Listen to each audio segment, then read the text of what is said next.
10 to 15 million people in the U.S. have knee osteoarthritis.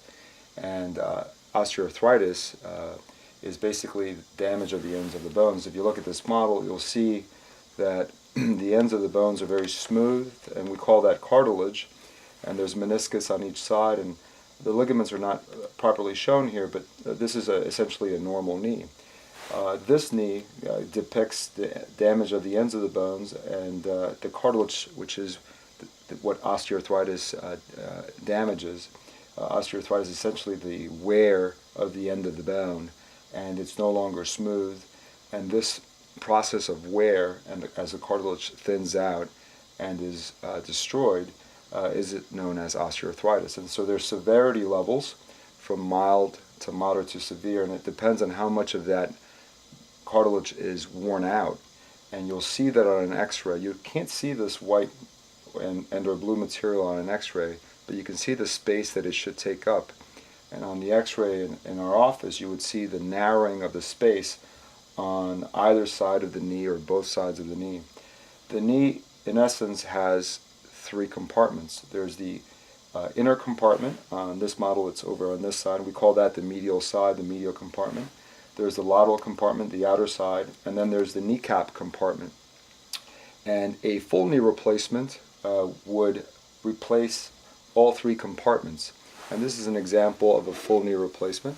And essentially, through a larger incision, you are removing all of the cartilage from the end of the bones, or whatever's left, from the kneecap, from the femur, which is the thigh bone, and from the tibia, which is the shin bone.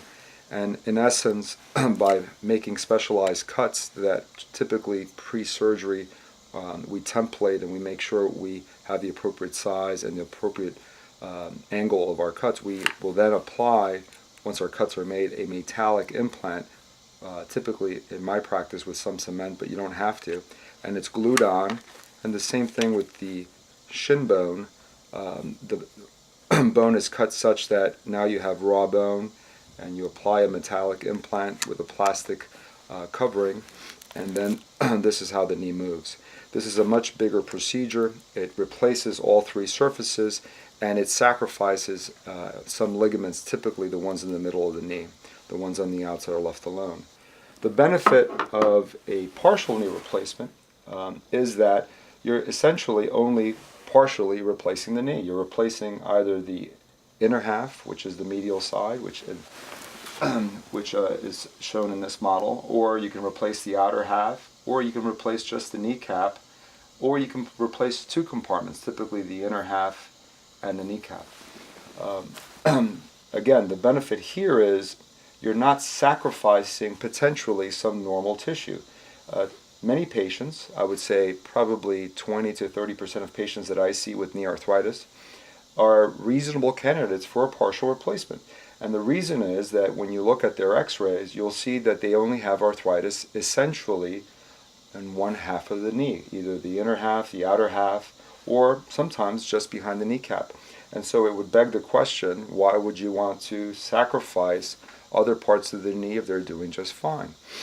Many of these patients that I see are in their 40s and 50s and 60s, and they don't want a full knee replacement. They want a partial replacement that will allow them a quicker recovery, will allow them to have a smaller, minimally invasive incision, and will allow them to feel more normal, since you're not removing their ligaments, and most of the time 2/3 of their knee is their own knee. So a partial knee replacement really allows us to treat patients specifically for the arthritis that they have, and not to remove normal tissue, which quite frankly, for, as I said, 20 to 30% of my patients, they don't need a full replacement.